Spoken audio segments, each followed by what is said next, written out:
What's up, everybody?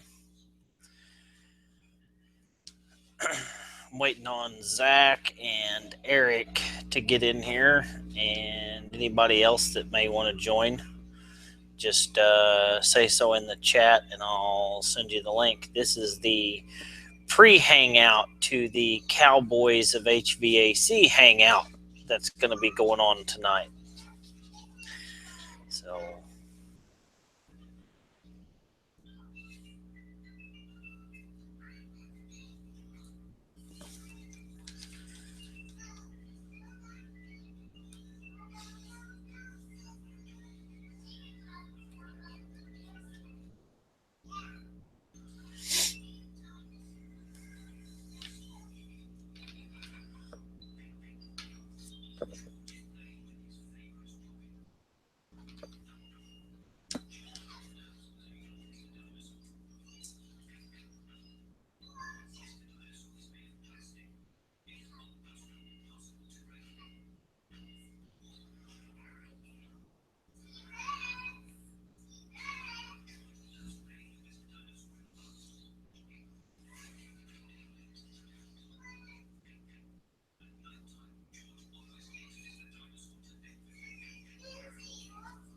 what's up, Casey? Just now got the chat up on my phone so I can keep track of that. So I'm waiting on Zach Ciota and Eric to join in. I emailed those guys the link, so we'll see what happens. Hey, there's Zach. What's up? What's up? What's going on? I'm eating. You're eating? I'm eating. Are you? What's so? What are you eating that's on your diet there? Oh, this is not on my diet. Oh, just your cheat day? This is my cheat last few days because I haven't gone to the store. Yeah, I know that. This is Stromboli, so it's way off the diet. Oh, it tastes great. Especially so let me ask you, since you've been off the carbs for so long, when you get carbs like that, does it kind of mess with you? Now, so far it's been okay. It hasn't bothered me much. I feel a little heavy because I ate half a Stromboli, but besides that, it's fine. Feel a little sluggish. I feel sluggish, but you know, it's Friday night, so I feel a little sluggish. Is all right. Yeah, I went on my official first no heat or no cool call today. I knew it was coming. It was in the 80s yesterday, and it got up to about 86 today. And I actually I knew it was going to happen because I went home to work on some stuff around the house about 1 o'clock. And I thought, as soon as I get started on this, my phone's going to ring. And it was about 2 o'clock, my phone rang, and man, it was a disaster. So, what happened? It's on one of the housing authority houses here in town. And the guy called me and he says, hey, he said the compressor's coming on, but the condenser fan motor's not running. And I said, okay. And he said, this one's one we didn't work on last year. So he said, the lady said he said, it's one we worked on at the end of the year last year. And he said, the lady said at the end of the year last year it was freezing up. Oh, no. Okay. So I get over there, and it's an old train unit. And it's the condenser's choke solid. And I noticed there's a wire hanging off not even connected to the contactor. So I get to look, and of course it's going to the fan. So I plug it in, and I put the disconnect back in, and I hit the contactor, and everything fires up. And he's like, oh, well, that's good. And I said, well, let's get it cleaned up, and then we'll check the charge. So I get the coil clean, and I asked him once we got it all put back together, I said, did you check the filter inside? Now, the guy I'm talking about is the maintenance guy for the housing authority. Well, he obviously changed the filter, right? Because he's the maintenance guy. Yeah. I took pictures of it. You couldn't I held it up to sunlight, and you could see like just a couple little light spots. That was it. I think I saw your pictures. I was gonna guess, since you said it was a housing authority, that it was flat on charge because it got shot with some kind of 9mm. Actually, it was overcharged slightly. So, Wow. whoever was there before me, at some point, well, let me put it this way: when I opened up the furnace, because he said she had complained about a rattling in the furnace when it would turn on, and I heard something in there rattling. The board was laying against, like, down in the bottom of it, leaned against the blower motor, and there was a transformer just hanging by the wires. I mounted the board back up, and I left the transformer there till I could run and get one because there was no mounting bracket for the transformer. That's impressive. So, yeah. So, and then she was complaining of it shorting. Well, I found the short all right. Whenever I went to go moving wires around, it fried the board. So I went back to the supply house and got a Emerson universal board and got it back running. So there was someone, whenever they rewired, because it's got a different blower motor in it, but on the back side I didn't see it. One of the wire nuts had come off and it had curled up in behind the board, and when it hit the board, it burnt the back of the board. So. You're assuming they used a wire nut. I've seen plenty of times transformers and multi-tap motors where they just cut the wire off and leave it there and think that that's okay, and it never ends up touching. What was it on Instagram I posted yesterday or 2 days ago? Run cap just rattling around in the bottom of a unit. Yeah, I've seen the rattling noise in my AC all the time. If you cut them off flush, they won't touch nothing. Well, usually they don't. Usually, yeah. It's got to be just right. Yeah. Exactly. You just cut them really short so they can't touch anything. Yeah. So then that way, when you're reaching around in there and your sweaty fingers touch it, they let you know they're there. That's why I've been trying to wear gloves on everything. I saw the best. I got the best condensate pump call the other day too. So they call me out to this job. They're like, the customer already took a picture because they popped the ceiling tile, and it's a condensate pump, and it, like, the bracket on the right had fallen and the water was leaking everywhere. So I'm like, go to this call, go in the ceiling, 240 volt pump. There's a 110 outlet right there, but why use a 110 pump that has an outlet for it? 240 volt pump. They wired it over to some packed box with an extension ring. This is a commercial space. And the cord wasn't long enough, so they used what looked like the old condensate pump's cord, because there were two pumps. They were, it was the same type of cord, and it was spliced in the ceiling, open spliced before it went in the box. So I'm like, I got a splice right there. I check power before I do anything. I got 110 to ground on L1 and L2. I got nothing in between L1 and L2. So I popped the box open, and they're wire nutted onto two wires in the box. Well, long story short, they're both L1. So they powered both wires up individually from different wires in the box, but they both happen to be L1. So how the hell did the pump ever run? They just got paid and ran away from that job. They're like, yeah, we changed your pump. And it had been like that for a long time. That's weird. That must have run inefficiently. Well, they have, the store's oversized. They have two units. They're both chilled water air handlers. One's a 10-ton, and that other one that they called me about is a 2.5-ton or a 3-ton from the model number and the size of it. So my theory is, like, it shut off on float and never they never noticed because the store's got so much air conditioning already.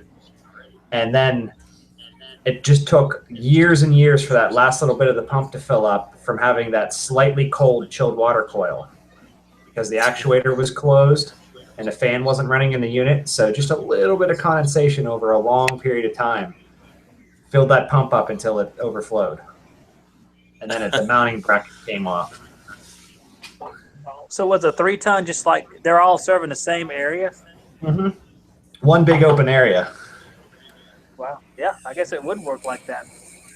No. You can't, I mean, okay, you powered 110 to the pump on two legs, but you powered the same 110, so the pump could have never, ever worked, Oh, yeah, but they would never notice, like you were saying. Yeah, why would you test it? That's just crazy. You got to get to that next call. You put the pump in there and you go. You get that invoice signed and get out of there. I like that idea, that electrical ingenuity. You go in there, it's like, well, there's one hot, so we'll use it from both sides, and now we have 240. Well, they used 2 different wires in the box to their defense, but they weren't getting 240 in between them, and who knows what those wires were doing. Oh, at least they tried to use 2 different wires. Okay. Yeah, they used 2 different wires, I like that. Two positives make a negative, or 2 negatives make a positive, something like that, ain't it? 2 110s makes a 240, man. I mean, it doesn't matter if they're in the same phase alignment as each other. That doesn't matter. Yeah, that works good. Man, you got 4 of them, you can do a 480. Exactly. Got to be careful. There's no limit to it. Oh, man. I mean, my Instagram just shows that there's no limit to it. Yeah, I've seen some of your gyms you have on there. I went to a walk-in cooler, and I posted some of it on Instagram. It had a stuck thermostat. It was 20 degrees. I banged on the thermostat, and it cut out. It closed the solenoid. I go to the roof to check the condenser. It's still running. The low pressure control is not doing anything, so I gauge up to it, wondering what's going on here. And it's got king valves, and it's got an accessory port on the king valve for the low pressure control. Well, the valve was fully backseated, so the low pressure control could have never possibly worked. But even when I moved the valve to an intermediate position, it still didn't cut the unit off. So, I mean, how long was that doing that for, where every time the box would shut off, the unit would pump down, but the compressor wouldn't shut off? God. That's good for it. It's an old unit too. It's running on 401A, which is MP39. So it's an R12 replacement condenser on a really old indoor coil. I don't know why they just didn't change the TXV and go to 134 or anything, anything intelligent. That key word right there, intelligent. There's a lack of that everywhere. Even myself from time to time. Yeah, I mean, everybody makes mistakes, but that's just pretty bad.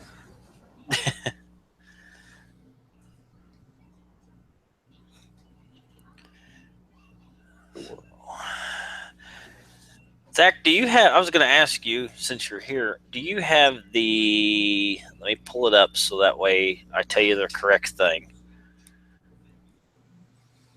Okay. Well, it was up and then it went away. I got 2 of them. What do you need?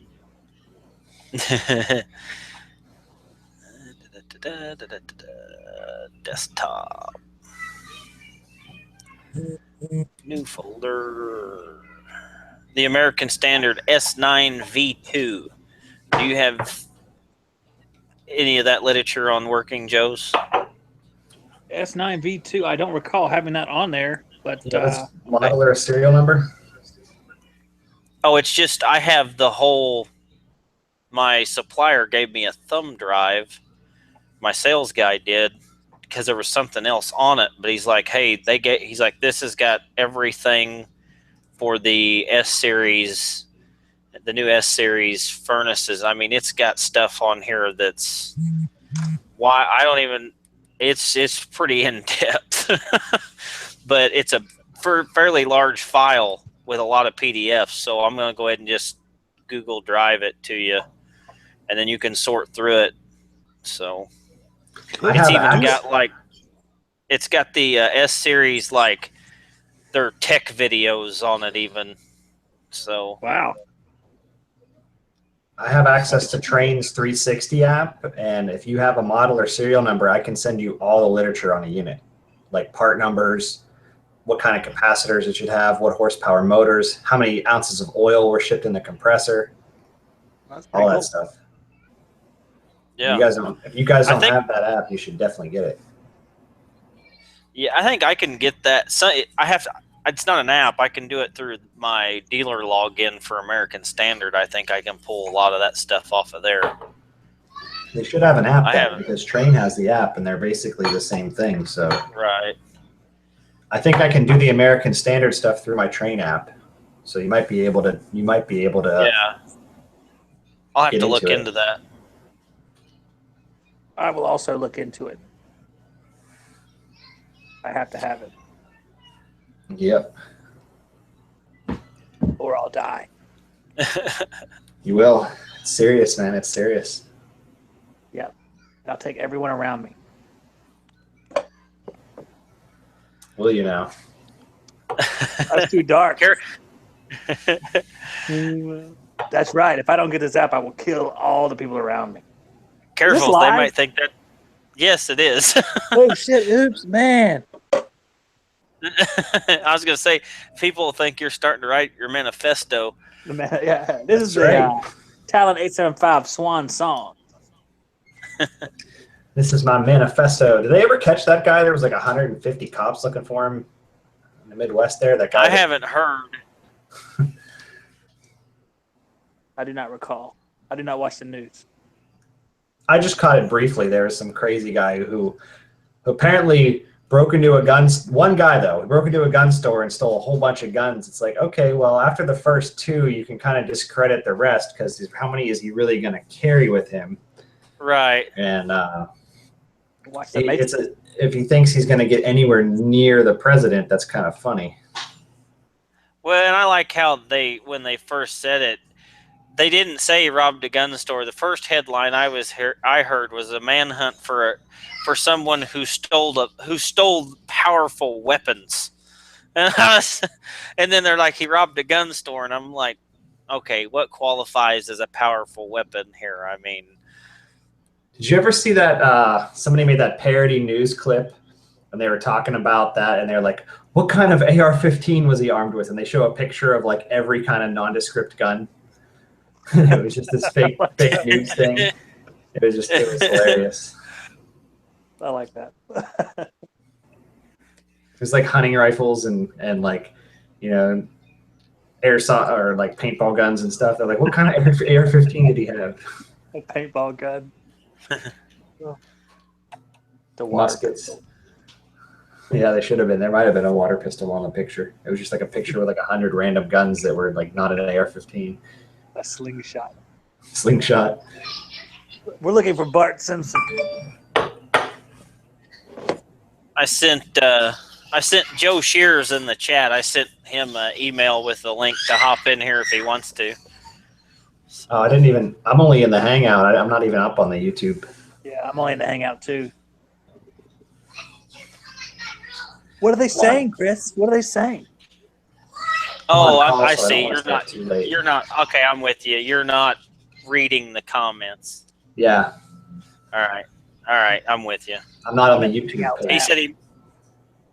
said he might be able to join here in a little bit. So, which in a little bit, the boys hang out. That's right. After Eric goes to bed. That's right.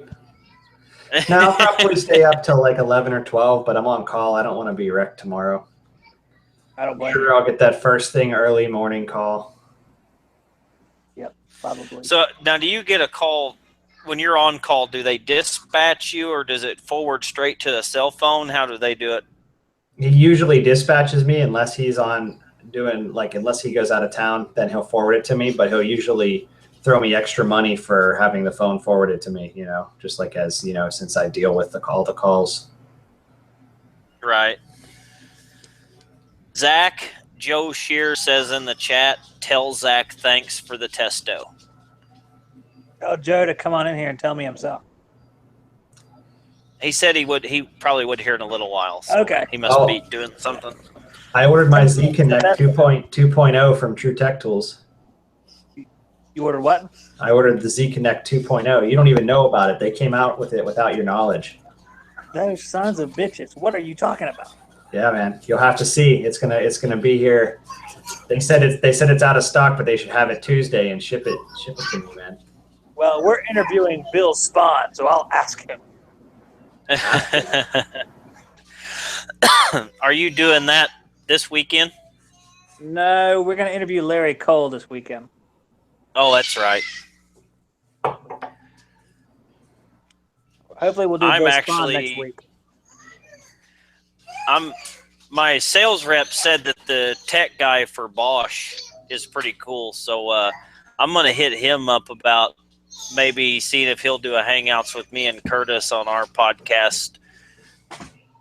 So I'm pretty excited about the Bosch training that they're bringing the trailer here to the shop, and if there's easy access to my breaker box, because they just need to run in and pull off each side of the breaker box to power the trailer. So, but they've got it all set up with working demos in the trailer and all that. So just hook up a dryer plug or a stove plug so they could plug right in. Well, I've got a 220. That's what I told him. I was like, I've got a 220 outlet in my garage.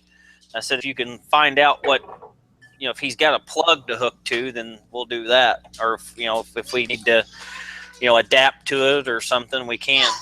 That was, I watched the first video and I watched part of the second one earlier when I had some free time, and that was interesting how you can hook it up to any indoor unit. I didn't make it so far as to see like what you need to interface with the indoor unit, but that is pretty neat. But around here we don't have furnaces, so it probably wouldn't be that useful. Right. The way it was described to me was you have to, if you're not communicating with Bosch's air handler, then your communication is you need to, like, I got to install an outdoor temperature sensor.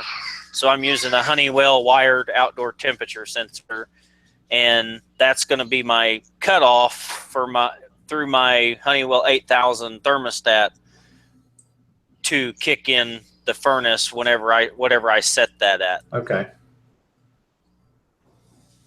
So, which it's rated for 5 degrees Fahrenheit. So I'll probably start there and just to push it and see how well it keeps up, because like this year we had a few nights that it got down to single digits, but we didn't have any prolonged periods of time this past winter where we were super cold, like below 20 degrees for any length of time. So Eric said it's the same way where he's at. Yeah. It didn't get below 80 more than a couple nights. I got down in the 60s and 50s a couple times. I mean, I don't think we broke 40 degrees this year down here, but we might have. That'd be the Florida apocalypse. It happens. It snows in North Florida. More like flurries that don't stick, but it happens. It gets below freezing, and you got frost warnings if you have plants. I think Justin Hernandez said that was cocaine floating through the air. Probably. That's closer to Miami. No wonder I was so full of energy that day. I felt like nothing could stop me. Sweating profusely. My tool bag felt like it weighed 1 pound. I was just like, you were hoisting. I thought it was just from the cold. You were hoisting single circuit IntelliPack compressors up to the roof with no winch, just by hand. That's right. Just throw it on your shoulder. Yep. We have a building where the elevator goes to the roof, but we have to drag them across the roof on a hand cart, and it's a pain in the ass. Especially when the installer of the unit doesn't set the TXVs and floods them out for 3 years until they blow up.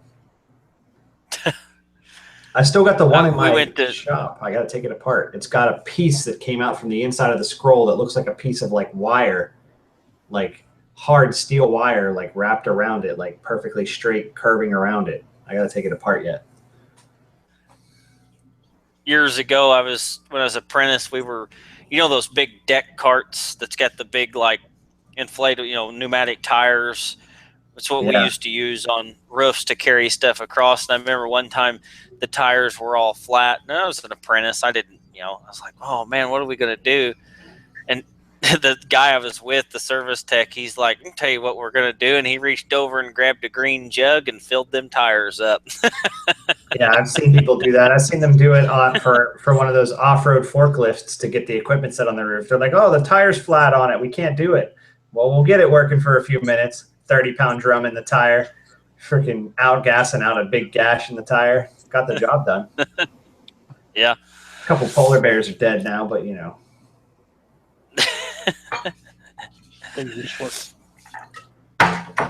Sell Coke products. Big deal.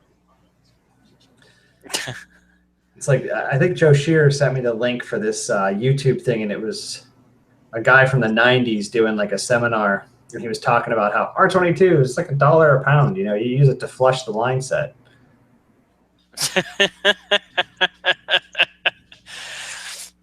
Man. He's like, you just hook up, he was saying about like compressor changes. He's like, you just hook up your recovery machine and flush some new 22 through into your recovery tank. You know, it's $2 a pound. Who cares? What's it matter? It's about $2 a gram now. That's right. It becomes much more exciting. Stuff sold by the gram is always more exciting.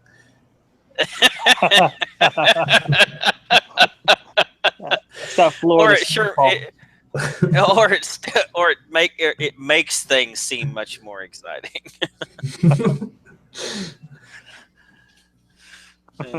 Like they say, cocaine's a rich people's drug. R22's a rich people's refrigerant. Yeah. Oh, that's right. By the way, since Curtis ain't here, Curtis told me today, after all that trash he talked about, I'm not buying any more 22. Curtis bought a jug of 22 today. Where is Curtis? He texted me earlier and said that he wouldn't be able to hang out tonight. Oh, so oncology appointment. He's having to work hard to pay off that 22 drum. You know. You're probably right. Yeah, I think he said it was $780 before tax. They're getting charged a lot more up there than we are down here.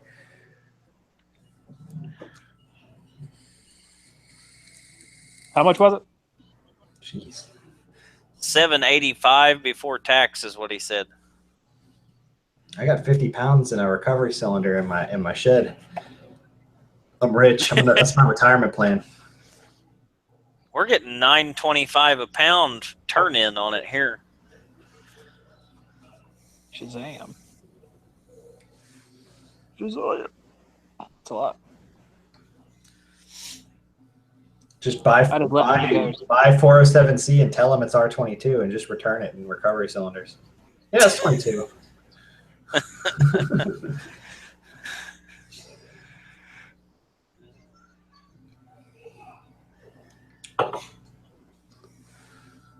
Wow. Yeah, it's gotten to the point where people were telling me about, like on apartment buildings, like people steal 22 from the neighbor's unit to gas up the one they're working on. Like that's what guys are doing. Oh, your unit's a little low. Let me charge it up for you. That'll be, whatever. When they just stole the refrigerant out of the neighbor's unit. Yeah, that's right. They take all their gas out. It's like, that'll be $500. My buddy called me about that, and he said, yeah, he was at an apartment building, and he looked all over for this leak, and he said, there's one of two things. He's like, it's either in your line set, which is in the chase walls, or somebody stole your refrigerant. Yeah, when the guy shows up and he's got refrigerant hoses on reels, and they're like 150 foot of them. Well, just go over to the neighbor's unit, plug it in. It's like a blood transfusion. Well, I have a 25-foot charging hose on my truck on an apartment building. That gives you a lot of options. Yeah. It's true. You could just that, or in some of them cookie cutters, the cookie cutter subdivisions with the duplexes. There you go. But you never see anything as stupid as you see down here when you see a 15-ton water source package unit mounted 5 feet above an 11-foot high drop ceiling. Wow. Yeah, I went to this unit. I couldn't reach the disconnect because the disconnect was mounted above the height of the unit. I had to go to their panel to turn off the breaker because I couldn't reach the disconnect. Good grief, 5 foot above the drop ceiling. How'd you reach it?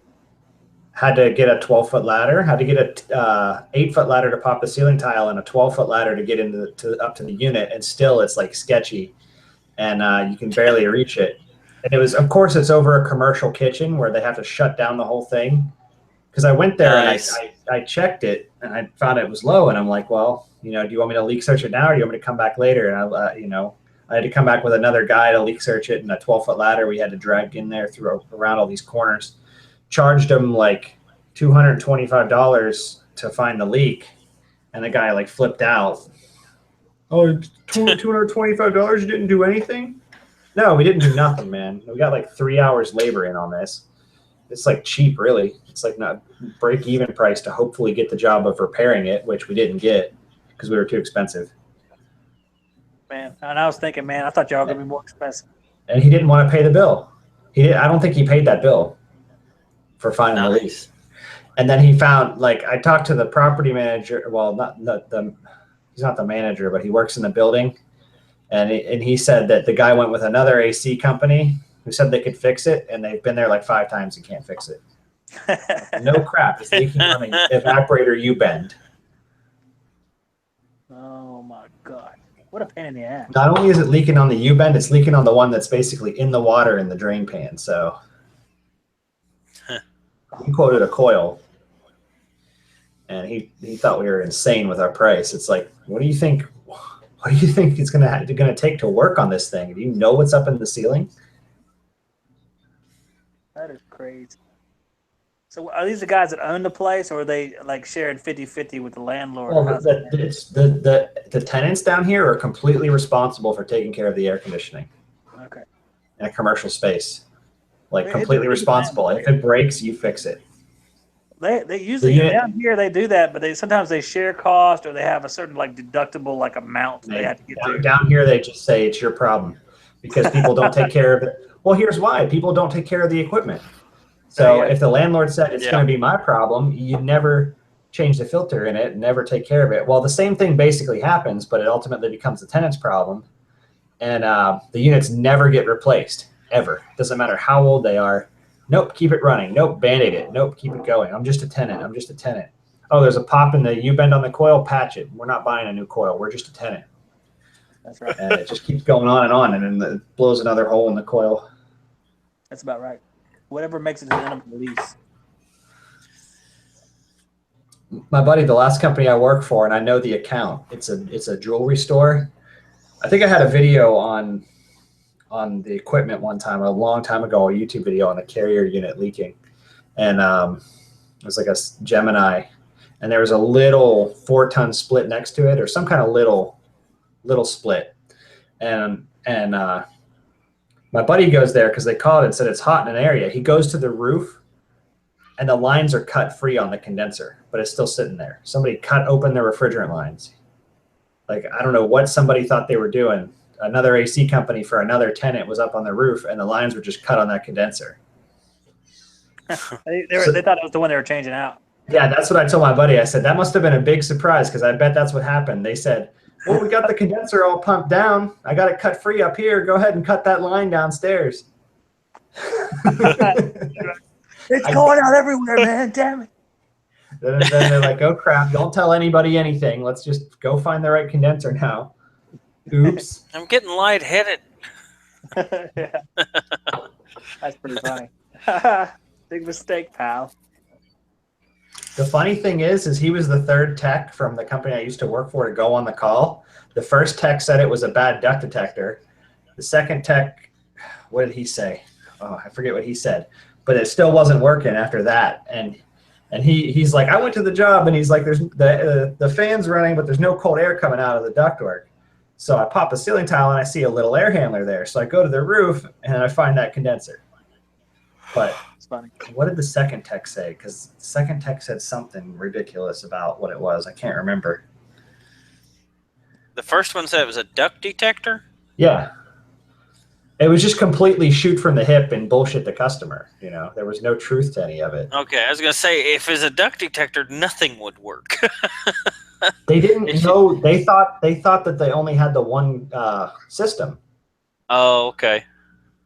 Nobody asked me. I mean, I still talk to the people too. All they had to do was call me and be like, yeah, I'm over here at this place. You've been here, right? Are there more than one system here? When you got warm air blowing out the duct. Yeah. Don't want to do that. It's embarrassing. Because I've had like former customers call up and ask questions, and I'll answer questions for them. I'm not just going to say, screw you, I don't work there anymore, you know? Right. If I can remember, I can remember.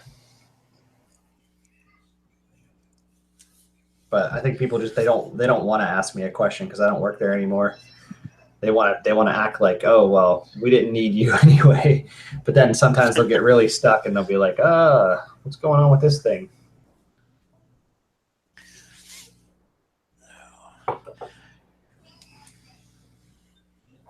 So what John have going on tonight? Was he out on a date?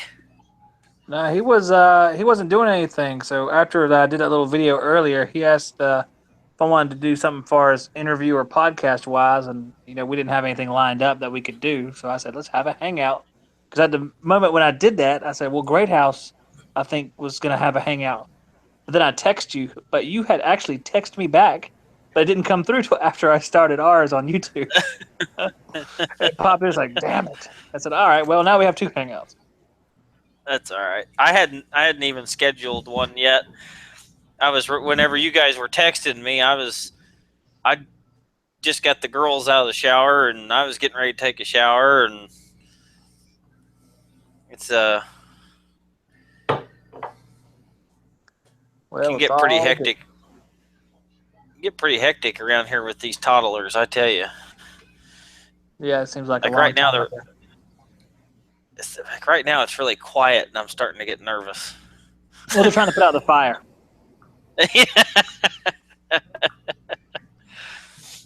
They're finding out which one of your guns you have in the back are the longest. Yeah. There's no guns in the background. No, in the back, like in this nondescript area that I'm imagining in the back of the house. Oh, yeah. There's just guns all over Great House's bed that he just keeps there and doesn't look after. I was at a customer's house like that. I felt right at home. I'm like, this is just like my house. There's guns laying out everywhere. Well, you play Jenga with your damn guns. You got like this Glock Jenga going on at your house where you had to remove the Glocks one at a time in case they all want to fall down or something. That's right. I like that picture. I just always think about that picture, that damn stack of guns. Stack of magazines? Was it magazines? Yeah. I thought you had a stack of guns. That was only a few magazines. That wasn't even a lot. Oh. I have a whole milk crate full of AR-15 magazines. There's like 200 of them in there. I was on my way home from Georgia, and I stopped off at Outpost Armory there in Tennessee, and they have like the store credit card, kind of like Cabela's or Bass Pro, and they had set out this barrel, like a big whiskey looking barrel, and it was full of Generation 2 P mags on sale for like $7.99, 30 round mags. This guy walks over, he looks at him, he grabs a handful of it, or goes up, and he's like, yeah, I'm just gonna go ahead and apply for the credit card. Then he fills it out and he got approved, and I'm standing there in line, and he's like, I'm gonna go ahead and get 25 more of these. That's it. I guess he grabbed what he knew he could afford at the time, and then if he got approved, he was going to grab a few more. That's funny.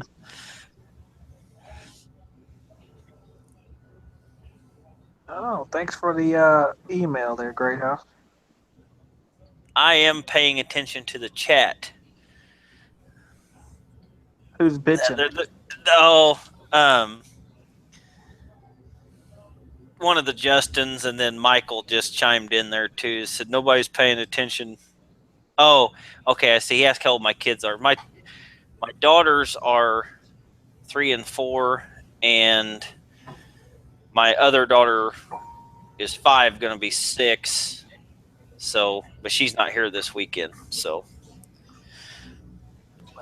tell that sick bastard he's got to wait 15 more years. That's horrible. That's yeah. We're sitting there talking about the firearms we own. Oh my god. What was it, my buddy? my buddy caught like his 16-year-old daughter. He caught this guy texting her, and he just texts back on her phone. He's like, "This is her dad. Anything you do to her, I'm gonna do to you. Just remember that." Oh, that's funny.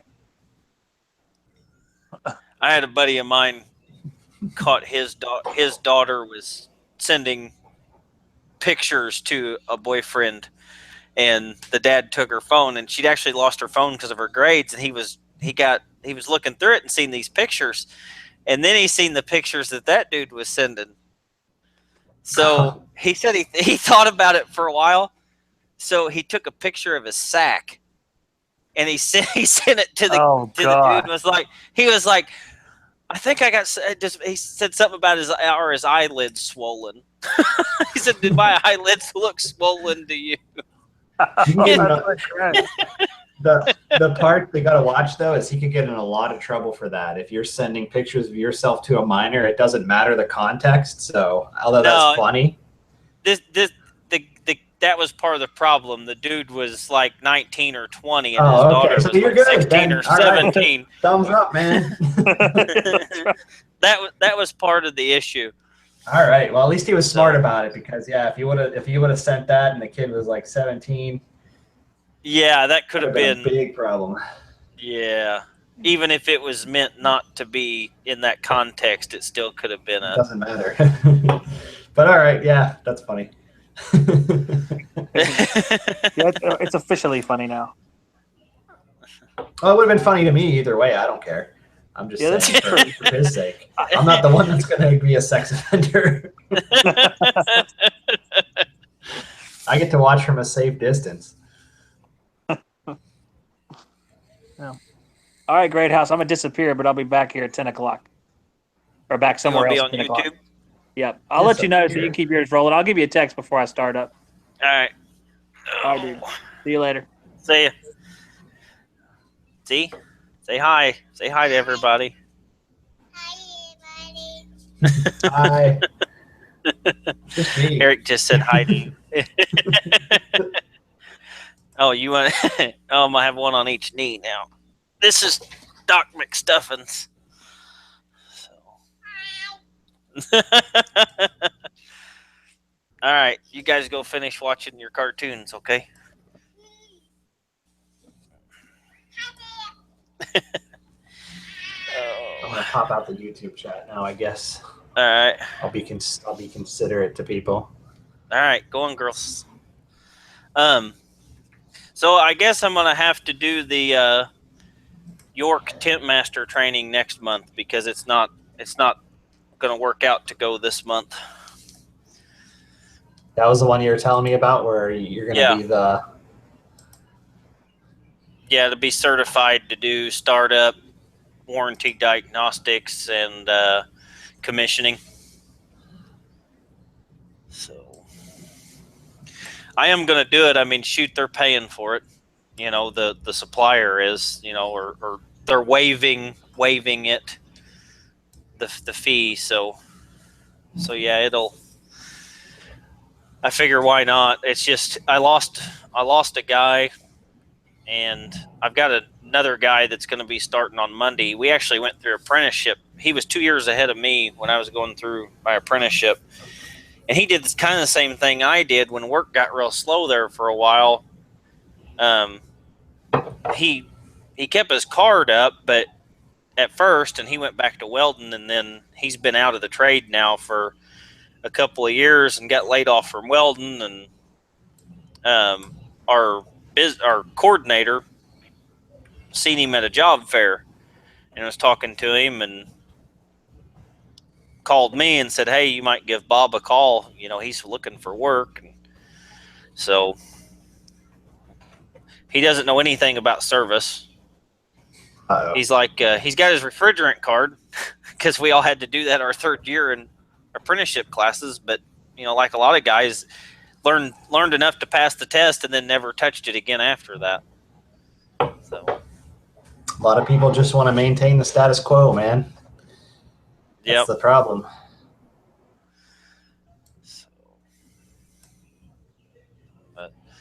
So hopefully that all works out.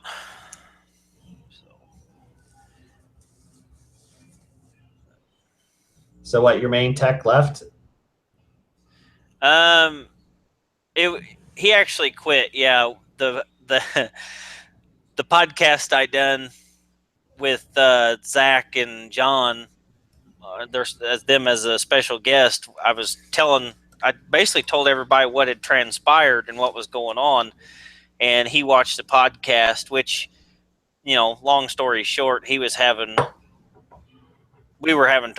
trouble with him, and he just wasn't productive anyway. So, and I didn't say anything on the podcast I hadn't already told him. So, I was reading the chat. But anyways, he sent me a text Monday morning at 8:30, and he was supposed to be on the job site at 8, and at 8 it was actually 8:28, and he said something to the effect of it was very unprofessional of me to badmouth an employee on the internet, and that he could no longer work for me, and I was part of the problem, and so it's whatever. I mean, it's all going to work out for the better. I didn't have to fire him; he quit, so I don't have to pay unemployment. So, and I don't have to put up with all the crap I was putting up with, so it all works out. Yep. So it's hard to find help, man. I mean, Yeah. we've looked and we've been through a lot of people, and luckily, just in time, we found a guy for summer because it got crazy. We still got more work than we can get to in a reasonable time. We got 10 split systems to put in, but luckily they're running right now, and they just want it done whenever. But we haven't even started that job. 10 train inverter systems. Wow, nice. Yep. That'll be a pretty good payday at 10 train inverter systems. That's what they wanted. I'm like, whatever. Hey, let it. Yeah. The complexity, I mean, you got to kind of balance the complexity with everything, and whatever. The customer wanted it, I didn't sell it, so. Right. I don't really. I kind of shy. These people got the money. I mean, it's not a big deal, but I kind of shy away from stuff like that because it's, you got to explain to people it's going to require more maintenance than your typical system. Right. Weird things are going to happen. We have. It's funny because we have one train inverter system installed. Me and my boss have been to school on it. We're sending one of our other guys to the school on it. We only have one installed right now, but we've had issues with it. We've already been through a thermostat. There are a couple other issues with it. It's on a zone system, but the duct problems were another issue. The customer didn't want to do everything all at once, and it ended up just numerous things. Like they want to run some of the ductwork on zoning and some not, and it did not work. Okay. We told them it wouldn't work. They weren't keeping temperatures. Right. And see, that's what I'm trying to determine with mine that I'm getting ready to do. My basement stays so much colder than the rest of the house. And my stepsons, that's where their rooms are at. Their room, it's basically half the basement is their room. And them and my wife complain it's hot or it's cold down there all the time. Whenever the air is on it, it's a big temperature difference. Like if I've got the thermostat set on 72 up here right now, I'd be willing to bet it's 66 in the basement. And I've even went through and shut all the vents off down there, trying to regulate that, and it's still so much chillier. So I'm considering what I'm going to do, because I mean I could add zoning. Because all my runs are hard duct, so I mean I could zone it out if I wanted to, but it's just dumping the money into it, So that's what it is. It's like my house. I mean, there's stuff I want to do, but my electric bill is literally less than $100 a month, and I don't have any gas, anything. So that's my only utility bill. So right, I got a 13 Seareem. So what? How much am I really going to save off of that? Right. Yeah. I have solar assisted electric hot water, which is what saves me a lot of money. So do you got like a pipe that runs through up on the roof or something? Yeah, I got a circulating pump and a panel on the roof that just has water in it that gets heated up by the sun. And I'm in Florida, so it works great. I mean, Right. Did you build it yourself or did you no, I buy bought it? the house and it was here, and it works Oh, perfectly. cool. So, you know, it uses a glycol solution in it, so it's not the domestic water that runs through the panel. It's a glycol Okay. solution that's inside the water heater with a heat exchanger in there. It looks like Cool. an 80-gallon water heater body, but it's really not because it has the electric elements and the glycol loop. Cool. Yeah, me and my wife were talking about, we were going to get a pool heater, and I had said something about, I'd watched videos of guys doing that where they you know, build a thing and they run like black pipe, loop it through it, and just to help temper the pool. I mean, it's not going to be an actual pool heater, but it would help temper it on sunny Yeah. days. But, just like that, I mean, if I if I didn't have to work and I had all the time and the money, I'd love to do stuff like that. So That's a project I want to get into. Is I want to relocate my air handler to where my hot water heater is and move the hot water heater over, because the framing and everything, I have to move it over to put the air handler where the water heater is now. And that's just 2 half-inch lines to the solar panel that I got to move out of the way. So my air handler's in a crappy spot now. is it in your attic? No, it's in a closet, but it's towards okay. one end of the house, and it's towards the spare bedroom end of the house. And if I move it to where the water heater is in the garage, my house is like L-shaped. It's pretty much in the center then, because my master bedroom doesn't Okay. get the greatest airflow, and the duct system's crap. I need to replace the duct system, but I want to replace the AC. Right. And it's just like you see mechanics and body guys that drive cars that, are look like they're beat up or unfinished, or, they're breaking down all the time. It's the same thing, it's like you work on the stuff all the time, and then you get these great ideas. Oh yeah, I'd love, I'd like to do this, or I'd like to do that. And so, it is what it is, in the words of John Israel. Well, yeah, that's how it goes. Like I said, my electric bill's low, and what I got works, so I haven't messed with it. So,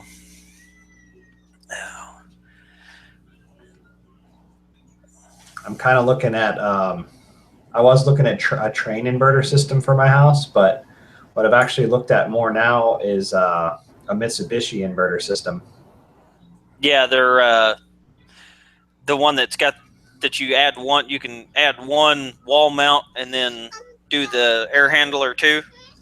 Yeah, because I want to air condition my garage because the air handler is going to be out there. Right. So and I don't want carbon monoxide. I don't want to be stupid about it and Right. air condition the garage from the air conditioner. So I want to put like a pancake unit in the garage. I hate the wall mounts, so I wouldn't do a wall mount. I would just do a 6,000 BTU pancake, and then I would do a 30,000 BTU ducted air handler. And I like their ducted air handlers because they don't have exposed fiberglass insulation. I hate fiberglass insulation, and I want to get completely away from it in my entire duct system. All right. Do you have ductboard now? It's more flex and it's ductboard and flex, and crappy fittings made with ductboard to connect flex to, like triangles. You familiar with triangles? I've heard about them. I haven't seen them. Yeah, they sell them in the supply house here. It's a triangle made out of ductboard, and you go in with one size and you come out with another with the smaller ones, and pretty much people just the duct systems around here are garbage. Yeah, airflow is garbage. Nobody cares about airflow, and it shows because I go to so many jobs, job after job, where you have 30% of rated system airflow, and people wonder, well, why doesn't this work properly? I need a bigger unit. Well, you're not moving enough air now, so right. you need the I right duct system. I had to call the engineer for some modular homes. A lady that I do work for who runs a modular home and mobile home place that I do AC installs for bought a subdivision that was under development, and they put 2 of their homes in there, and then they're going to have an open house for them and try to market, putting their mods in the subdivision. And she wanted me to do loads and calculations because I told her my supplier now offers loads and calculations for free, but I said I need a floor plan, and I gave her all the information I needed because she wanted the stuff sized perfect, because where this subdivision is at is closer to the St. Louis area. And she wanted to go like minimum 14 SEER straight AC and then possibly do some heat pump stuff. So I called the manufacturer and I talked to their engineer, and I was asking some questions, and it's basically, now these have electric furnaces in them just like a double wide. It's a Nordyne double wide style electric furnace. And I was like, okay, well, what are we talking as far as duct work? I was like, this one home, the loads on it were like right at 3 tons, and the other one was like 2.5 tons. It's like, what size trunk line do we have? And he said, oh, it's 6 by 18. It's like, so 6. I said, now are you talking outside or inside? Because he said it was duct board. And he said, oh, that's the outside. I said, so actually it's 4 by 16. That doesn't move anything. Well, yeah. He's like, but he's like, no, we designed it for that. He said it doesn't change sizes. I said, so it's just a straight run that size with taps off of it. Yeah, but there's a crossover. But he said, we've designed our crossover there's 2 crossovers. And he said, we've designed them through the floor. So when the mods go together, it all connects. And he was like all serious about it. Like I don't know what I'm talking about because he's an engineer. So the drops if the duct doesn't change size for the whole run, that means the drops at the very ends are going to get most of the airflow and nothing else is going to get any airflow at all, unless it's so drastically undersized that it just has to force its way out of the other vents. Because 4 by anything at a reasonable residential equipment external static does not move any air. Right. Yeah, so anyways, long story short, we're just gonna. I just size the equipment just like I would for it's like a double wide, and we'll see what happens. I might have to play with the speed taps a little bit, but other than that, I mean, it is what it is. I mean, I'm locked in. I can't change nothing. That's they say that's what they've got, and I asked him. I was like, so what happens if someone orders say a 2,000 square foot home, as opposed to this 1,700 square foot home? What are we going to be? Is the duct going to change because you're going to put a bigger furnace in it? And he's like, well, if they get to the point we think that they need 20 kW or actually what he said 25 kW, we'll go with a 5-ton 3/4 horse blower motor. And he said, then we'll change the duct size. But he said, other than that, anything that accepts 4 tons and below, we use the same size duct for all of our stuff. He said, it's just easier. And he said, we sized it to be that way so it was compatible with all of our home floor plans. So that's ridiculous, but the most ridiculous part of the statement to me is an engineer telling you the outside dimension of a fiberglass duct, because every plan I've ever seen in my entire life says in the notes all duct sizes are ID. Right. So that's insane to me. Why would you even say that? Yeah, and that was the thing. Whenever he told me that, I asked because, like I said, he's the engineer. Now, whether or not this guy has an engineering degree, I don't know. But he is the engineer for, that manufacturer, that brand of home. What do you call an engineer that graduated at the bottom of his class? He's an engineer. Exactly. An engineer. So there you go.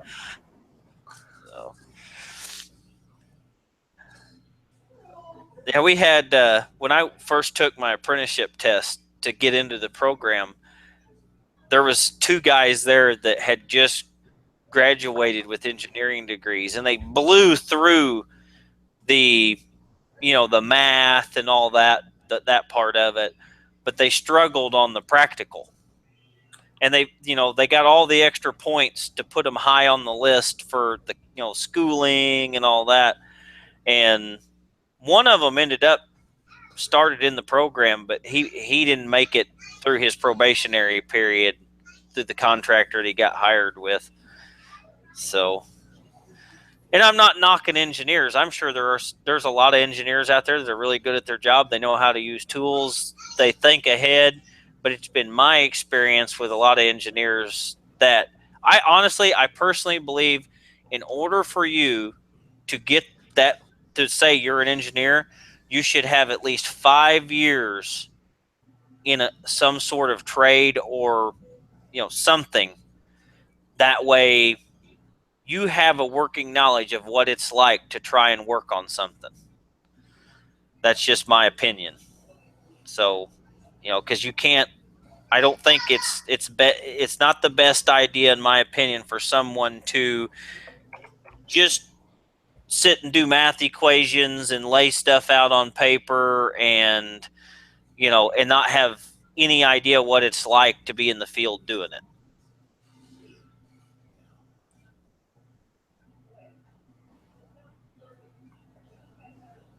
So apparently Curtis wants me to be on the podcast, which I would say, sure, I would love to be on the podcast. Yeah. Yeah, that would be good.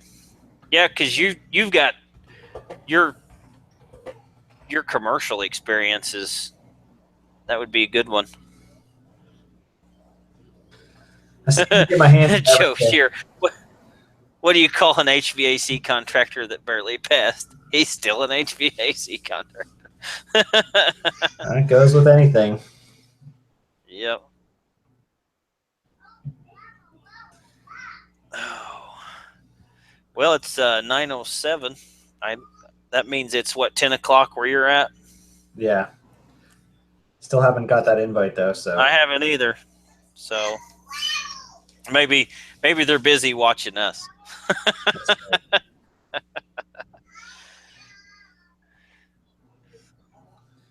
Curtis, how can you be in the chat, but you said you couldn't join the hangouts? Is what I want to know. he's still working off that R22 cylinder. He's on the job right now, working hard. He had to spend his kid's college fund on that thing, man. It's getting serious. Curtis had a bit of a rough week. He got his tools locked in the house that he was working on. Oh, so man.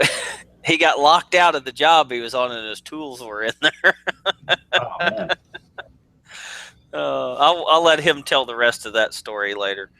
I'd be going to Walmart and buying a baseball to throw through their window. And coming back and saying, I don't know, somebody threw a baseball through your window.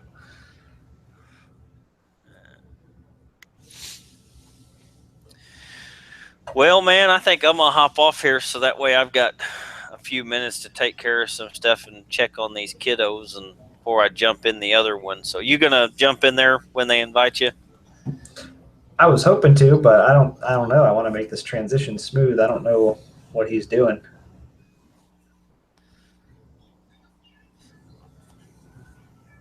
I'm not for sure either. He hasn't started it yet. Oh, okay. As far as I know. Unless he just didn't invite me. What percentage of the work you do out down there would you say is like VRVs and stuff like that? Actually, right now I have one customer who has 2 different sites with VRV systems, and they break constantly. Really? No. We have another customer, I'm sorry, with the 20-ton Mitsubishi. So, yeah, the Mitsubishi is a lot more reliable, I will say. Although it did have a leak and lost 100 pounds of gas. Now, how old are a lot of they? Can't these units can't be that old? Less than 5 years. Wow. The LG one is insane. Did you see my Instagram picture the other day or today with all the circuit boards we went through? No, I didn't see it today, but I've seen some of the other ones you've posted. I think, a matter of fact, I seen the 20-ton. You posted some stuff on it. I think. And a while back. I had a post I did a while back. I changed an inverter compressor on a multi V3, and now the other condenser that's on that lineup, the inverter compressor died. So waiting to get that in. The parts take forever to get, and it's just insane to go through their troubleshooting. You're beholden to their troubleshooting manual, which is a 168-page PDF that's poorly translated from Korean and doesn't even have the information correctly in it. For example, there's a fan motor ohms resistance. Okay, it says the fan motor should have 16.8 ohms of resistance at 167 degrees Fahrenheit. Okay, well, what does that mean when you have a real world condition of, real world operating conditions? And LG, when I would call them about it, they would swear that this motor should be 3 ohms. But I have 6 condensers that have 21 ohm fan motors, and 5 of them are working fine. And this other unit is just kept going through fan IPM boards over and over again. And we're beholden to their testing methods, which aren't even accurate. If you go and look at the PDF, it says to check the fan IPM by testing resistance, and you should be seeing like 32 kilo ohms. Well, that's not even correct at all, because you don't even test resistance. You're testing diodes, and you should have 0.43 volts DC on the diodes going one way, and you should have nothing going the other to show that the diodes are working. But that's not what the test procedure says. So you're just beholden to them with the back and forth and the back and forth, and then they just tell you to change parts and change parts and change parts, and it still isn't working. And you're like, well, now, what if it's the hell? under warranty, the parts changes. I guess it's not that bad. It's still labor to do it. Yeah, it's not under warranty though. Oh well, that's like that's you get 1 year. Wow. Yeah, I just pulled up your Instagram. I see all those boards laying there. Yep. The sacrifice to the HVAC gods at the altar of the LG Sync 2. Wow. That's 3 fan IPMs and an inverter board. That was the Generation 2 units. On the Generation 3 units, they combined those into one board. That way, when it fails, you just take it out and put it in, and the unit actually works.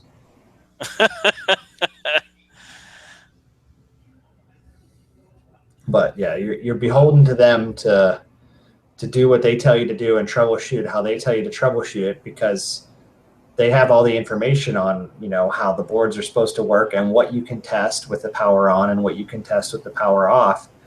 And those 2 things are only about 2/3 of what you can test on the board. The other 1/3 can only be tested with known good parts.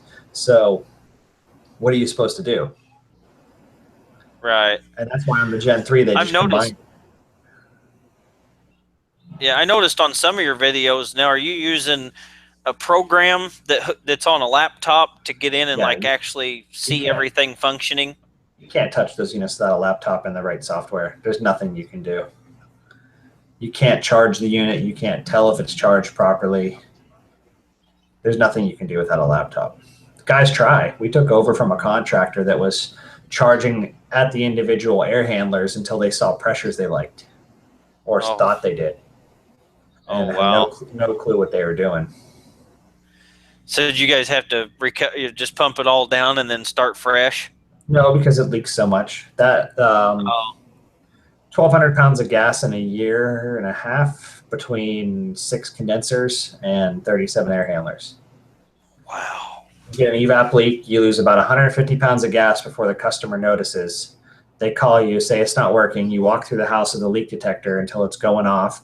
Then you walk a different direction until the leak detector's going off, and you triangulate the area and find the unit and then shut it. There's isolation valves at each air handler. You shut those and then you gas up the system. Wow. This is literally the next house south of Trump's house.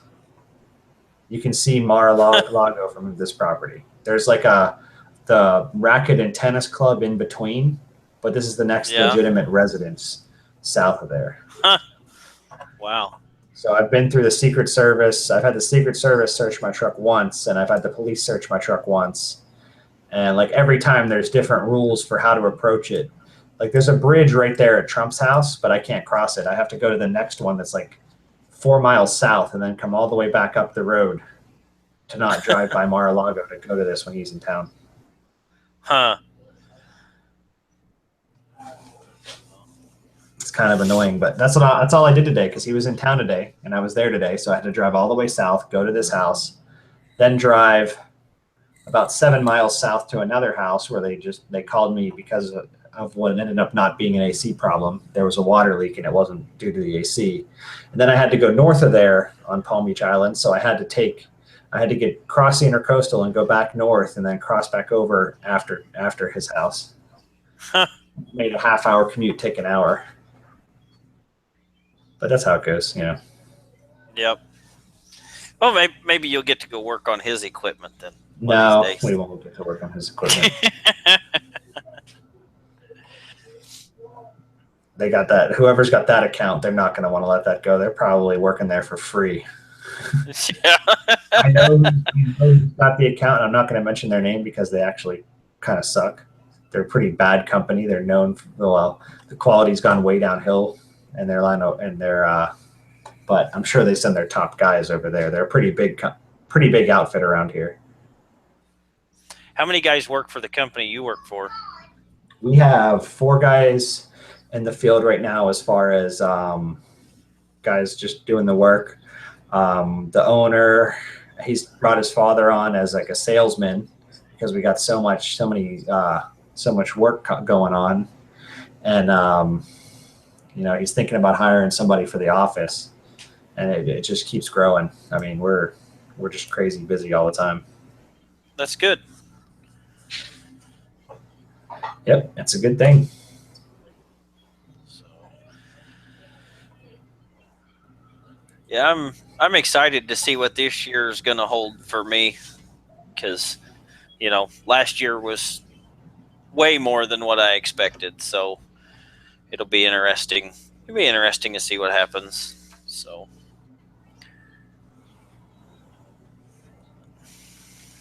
Have they started their podcast yet? Not that I'm aware. Or their hangouts? Justin Hernandez is asking me the company. I'm not sure. Do I have him on Instagram? I don't know.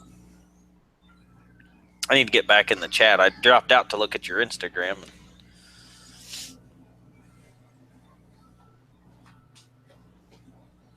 So Zach just said, not yet.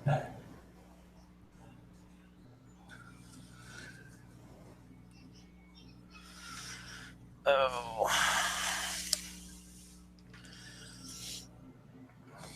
Do I have Justin Hernandez on here or not? I don't know. I see Rob's in the chat. Rob, are you going to join the Cowboys hangouts tonight? It's been a while since I've been in a hangout with Rob.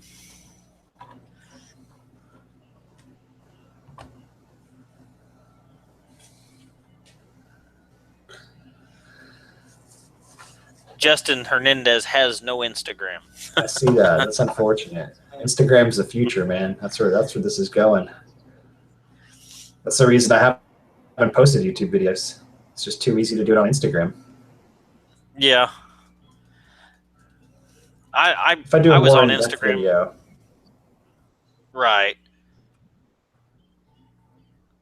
Yeah, I go in spurts where I'm on Instagram a bunch and I'm looking at stuff and I'll post stuff and then I may not get on there for a month, so.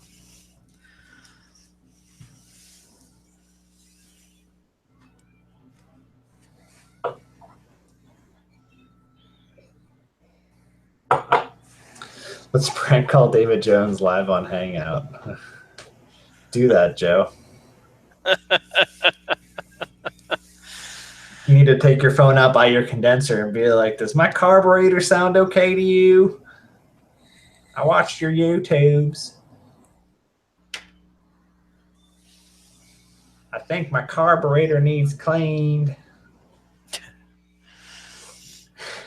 Have you seen the video that he's referencing? No, I have not. This guy on YouTube, David Jones, he has a video and he's talking about, like, you can hear about it. He's at a condenser. He's like, you hear the sound? It's a bad TXV. He's like, a TXV is like a carburetor. And he's just going on and on. Is that the same guy that done the worst service call ever video? No. Oh, Joe sent me that one too. That's gold. And I saw that video and I'm like, this guy has to be in Florida. So I watched the video until I saw a license plate on a car when he was driving in the golf cart and zoomed in on it. And it was a Florida license plate for sure. And then I went through all the guys' videos. And finally, he had a video where he alluded to the fact that he was in Jacksonville, Florida. I'm like, I freaking knew it. Because it's a retirement community, and that's like all Florida is heaven's waiting room. So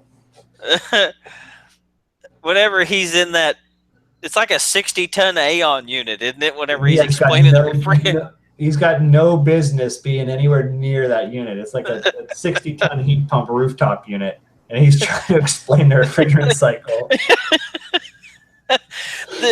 Joe sent me an email one night, and I was just about ready to go to bed, and I get this email, and he said, check this out, that it was that worst service call ever. I honestly thought it was like fake at first, because I was like, there's no way this is real. And then the more I watched it, I was like, this is real. I like the one on how to charge an AC unit. It's like, this isn't the right way, but this is how I do it. It's just like, well, why are you posting a video on YouTube about it if it's not the right way? He's the guy that's going to come up on a 410A unit and let half the charge out until he sees a 70-pound suction pressure. Have you been on that call yet? I've been on that call. Yeah, we just had an AC company out, and after they left, it's not working for shit anymore. Go there, it's a 410A unit. They're like, yeah, the guy said it was way overcharged with refrigerant. There was way too much in there, and he'd let some out. But then it didn't work. Oh, really? Well, then. It's got like a 69-degree evaporator temperature. That's right. Actually, no, it's going to have, well, as far as a saturation temperature, it's going to be like 0, you know, because you're running 70 on 410A. You're going to have like a 69-degree superheat.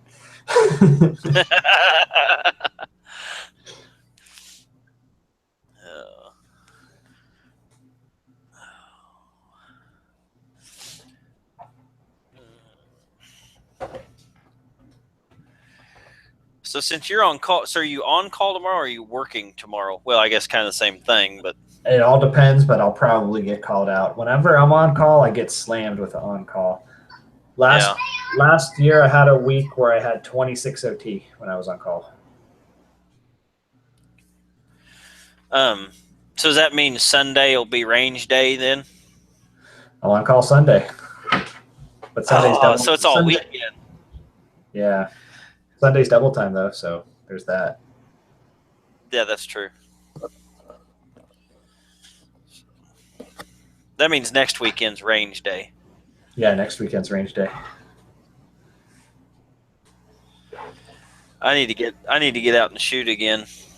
I've definitely found that that's like one of the best, just all around, just relaxing, fun things to do. I used to fish. I used to golf. Now I just soon go spend $100 and burn through it at the range.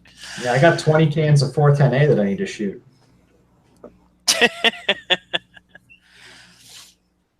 They make great targets, especially that first shot with that 240 pounds of vapor pressure that's still in the cylinder.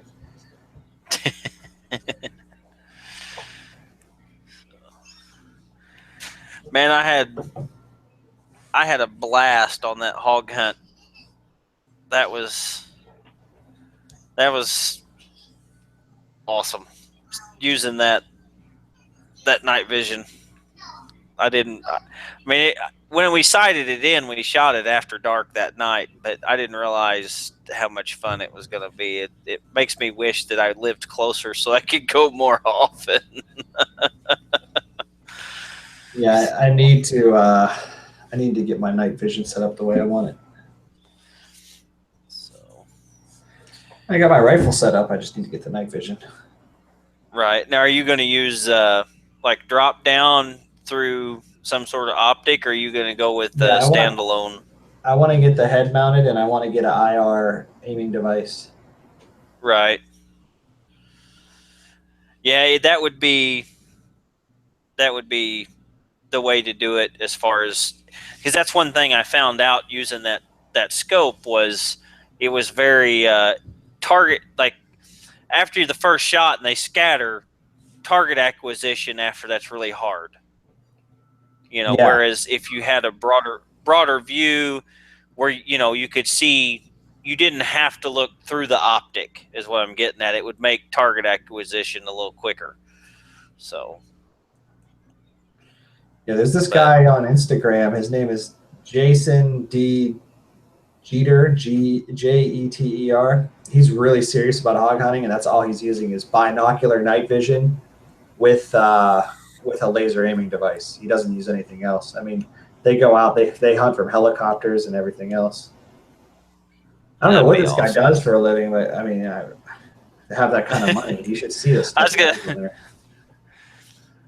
yeah, I was looking at some of those setups, and for anything that's any count, I mean, you're talking best case scenario $3,800, but more than likely over that. I mean, you can tie a ton of money up into it quick. Yep. So, I don't have any kids to spend money on though, so it's all good. Just spend it on right, guns. yeah. I already got a lot of money in this setup before the night vision. Right.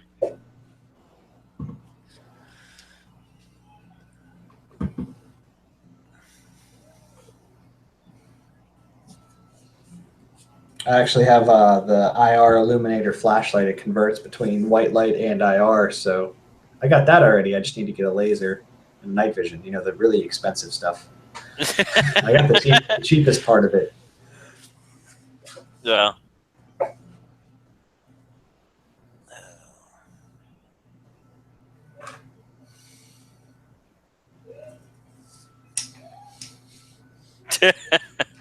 Justin, I need night vision to poop.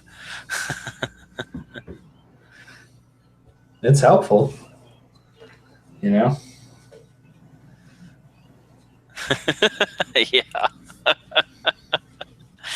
Oh Pooping man. in the woods, man. There's no feeling like it. Cut the tops of your socks off because you're Right. afraid you'll grab poison ivy. Oh. Yeah, I need to try to make it up there next time, man. Give me some more advanced warning. Yeah, I Georgia's not will. that far. Yeah, I will. Right now, it sounds like we're going to shoot for fall, just because we there's nothing around, so we got to camp. And Yeah, I'm fine trying with to that. camping in a tent in Georgia when it's 100 degrees don't sound all that fun to me. So, Yeah. but Yeah, it's better when it's cooler outside. It makes it.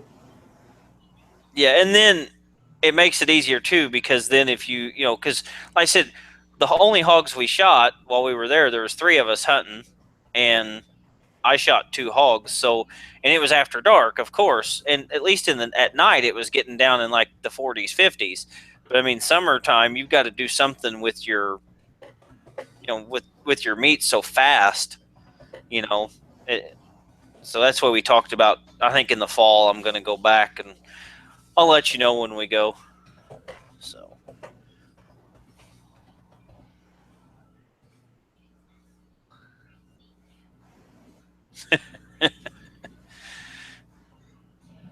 Rob, I do plan on doing a live video of the Bosch install tomorrow. So it'll be on this channel here. So I'll probably do a couple different little live snippets of it as I'm doing it. So, and then I'm really hoping that the guy with Bosch will let me set up and do a live feed while the training's going on.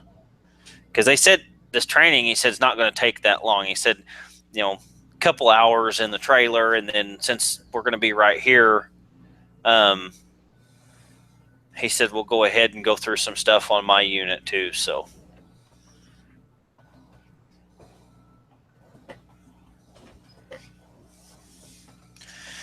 but, well, man, I think I'm gonna hop off of here.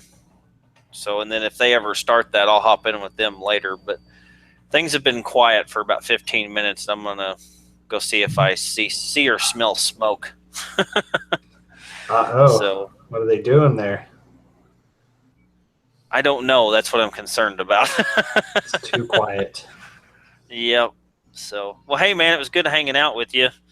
So, I'll get with you. I'll shoot you a text or an email or something about coming on the podcast. So, maybe you can come up. Maybe you can come up with a good, subject or a sub-subject that we can discuss on there that would be helpful to some people. So,